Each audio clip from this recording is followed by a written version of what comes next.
존 스튜어트 밀의 공리주의에 대한 재미있는 이야기를 들어보세요. 이 이야기는 작은 마을 해피타운에서 시작됩니다. 해피타운은 이름처럼 모든 주민들이 행복하게 사는 작은 공동체였지만 마을 사람들은 공리주의의 의미를 완전히 이해하지 못하고 있었습니다. 그래서 그들은 존 스튜어트 밀의 책을 읽고 그의 이론을 마을 생활에 적용해 보기로 했습니다.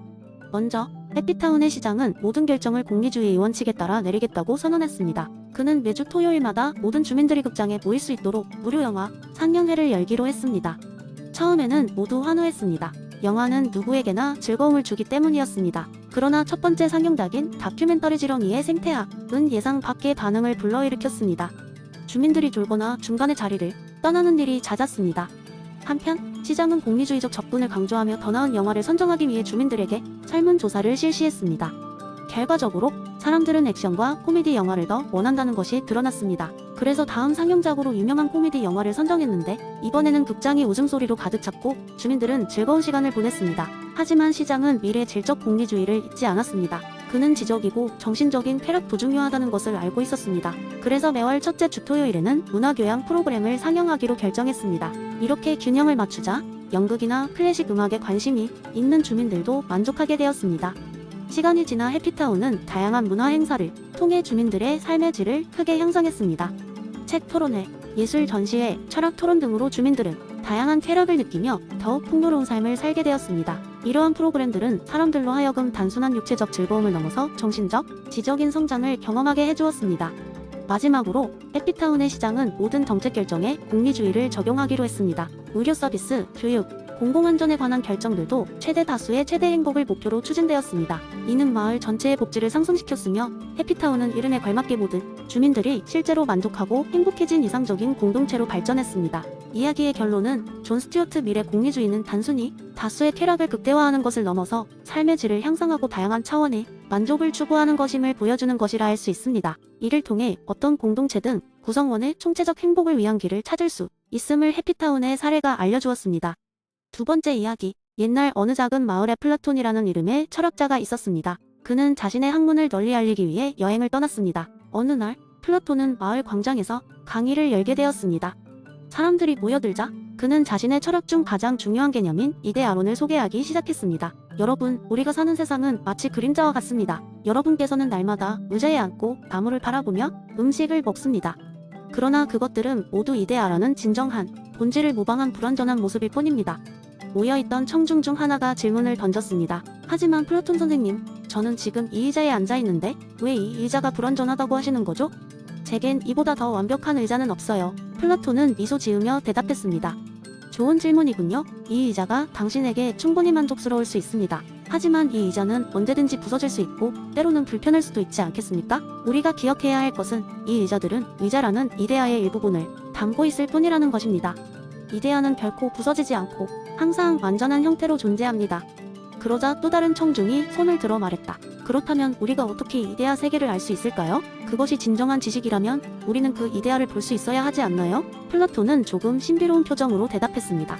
이데아 세계를 인식하는 것은 우리의 영혼이 참된 지혜를 통찰할 때 가능합니다. 이것은 마치 어두운 동굴에서 어렴풋이 보이던 그림자가 실제 사물을 보는 것과 같은 경험이지요. 진정한 지식은 겉으로 드러난 사물의 형태를 넘어 그 배후에 존재하는 이데아를 깨닫는 데 있습니다. 청중 중 한 사람이 손을 들더니 장난을 치듯 이렇게 물었습니다. 그러면 그 이데아 세계에는 완벽한 슈퍼히어로 이데아도 있나요?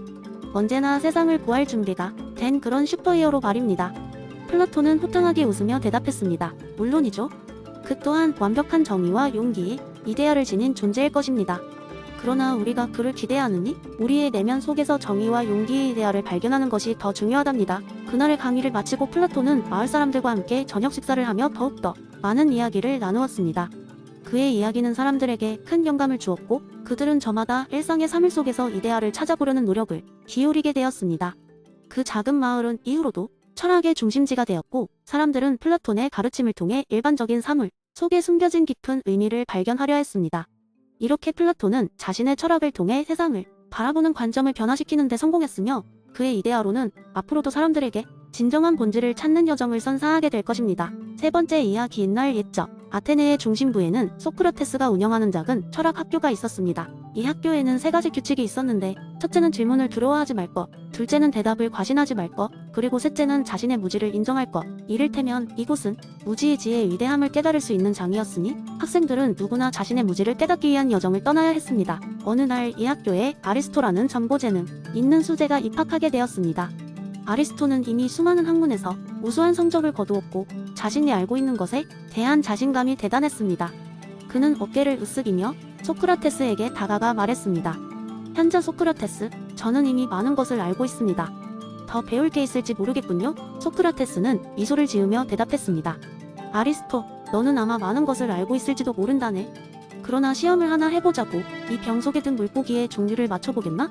아리스토는 자신감 있게 대답했습니다. 저는 물고기의 전문가이니 금방 맞춰보겠습니다. 그는 병 속을 들여다보고 물고기의 비늘 색깔과 지느러미, 모양을 분석하기 시작했습니다. 여러 가지 추론을 내놓았고 드디어 결론을 내리며 선언했습니다. 이것은 분명히 미쿠템프라임이라는 희귀한 물고기입니다. 소크라테스가 웃으며 말했다. 아, 재미있는 추론이로구나. 하지만 이 병은 비어있단다. 아리스토는 얼굴이 붉게 달아올랐지만 소크라테스는 그의 등을 툭툭 치며 말했습니다. 실수는 소중한 법이란다. 이제 무지의 질을 경험했군. 이제 다시 시작해보지 않겠나? 이 경험 이후로 아리스토는 자신이 모르는 것이 많음을 깨닫고 스스로 더 많은 것을 배우려 노력하기 시작했습니다. 더 이상 그는 완벽한 답을 찾기 위해 자신을 압박하지 않았습니다.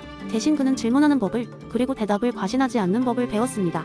그의 탐구는 끝이 없었고 그는 매일같이 소크라테스와 새로운 대화를 나누며 자신의 철학적 사유를 깊게 해갔습니다. 몇 년 후 그는 아테네에서 존경받는 철학자가 되었고 그가 남긴 유일한 메시지는 이렇습니다. 가장 높은 지혜는 자신이 아무것도 모른다는 것을 아는 것이다. 그러니 항상 질문할 준비를 하고 대답을 두려워하지 말라. 무지의 끝없는 바다에서 우리는 끝없이 배우고 성장할 수 있다. 이 이야기는 끝이 났지만 소크라테스의 교훈은 여전히 이어집니다. 그리고 그의 작은 학교는 여전히 많은 이들에게 무지의 진정한 의미를 일깨워주고 있습니다. 네 번째 이야기. 옛날 옛적에 실존과 철학이 교차하는 어느 작은 마을에 한 젊은 철학자가 살고 있었습니다. 그의 이름은 요한이었고 그는 항상 더 높은 진리를 찾고자 노력했죠. 요한은 프리드리히 니체의 저서를 읽고 초인, 개념에 깊이 빠져들었습니다. 그는 이 이상을 실현하기 위해 자신만의 길을 찾기로 결심했습니다. 어느 날 요한은 마을 사람들이 매주 일요일 모이는 광장에 나갔습니다. 그는 그들 앞에서 연단에 섰고 눈빛은 별단력으로 빛나고 있었습니다. 요한은 자신의 이야기를 시작했습니다. 친애하는 마을 사람들, 우리가 살고 있는 이 세계는 종종 고정관념과 미리 정해진 잣대로 가득 차 있습니다. 하지만 우리는 이 틀을 깨고 더 높은 경지를 향할 수 있습니다. 니체가 말했던 초인처럼 말이죠. 그렇다면 이 초인은 누구일까요? 아니면 우리가 될 수 있는 존재일까요? 사람들은 수군거리기 시작했습니다. 누구도 이 초인이라는 개념을 완전히 이해할 수는 없었지만 요한의 열정적인 연설은 그들의 호기심을 자극했습니다. 그는 계속해서 초인의 필요성을 강조했습니다. 초인은 자연과 인간의 한계를 인식하고 그것을 넘어서려는 자입니다. 초인은 자신만의 가치와 의미를 창조하는 자입니다. 우리도 이런 존재가 될 수 있습니다. 우리는 우리 자신의 두려움, 사회가 우리에게 투영한 제한을 뛰어넘을 수 있습니다. 시간이 지나면서 사람들은 이 새롭고 도전적인 생각에 매료되었습니다. 요한의 말은 그들에게 현재를 넘어 더 나은 자신이 될 가능성을 제시했습니다. 철학은 이전까지 학자들과 엘리트들의 전유물로 여겨졌지만 이제는 그들의 일상 속으로 파고들기 시작했습니다. 요한의 연설이 끝났을 때 그는 청중들에게 마지막 메시지를 남겼습니다. 우리가 두려워해야 하는 유일한 것은 우리 자신의 가능성을 가로막는 우리의 내면의 벽입니다. 초인은 바로 그 벽을 부수는 존재입니다. 우리 모두 스스로에게 도전하며 새로운 가치를 창조해 나갑시다. 마을 사람들은 박수를 보냈고 요한의 메시지는 그들의 마음속 깊이 새겨졌습니다. 이후 마을에서는 변화의 바람이 불기 시작했습니다. 사람들은 더 이상 타인의 시선에 갇히지 않고 각자의 길을 찾아 떠나기 시작했습니다. 농부는 새로운 농업 방식을 개발하고 예술가는 지역 사회를 위한 작품을 창조했으며 아이들은 틀에 박히지 않은 방식으로 꿈을 꾸기 시작했습니다. 그리고 요한은 자신의 목표를 계속 추구하며 사람들에게 영감을 주었습니다. 그는 초인의 여정이 단순히 도달할 수 있는 목표가 아니라 끊임없이 스스로를 초월하려는 노력임을 일깨워 주었습니다. 요한 자신도 이 길 위해서 끊임없이 자신을 혁신하며 그들의 곁에서 걸어갔습니다.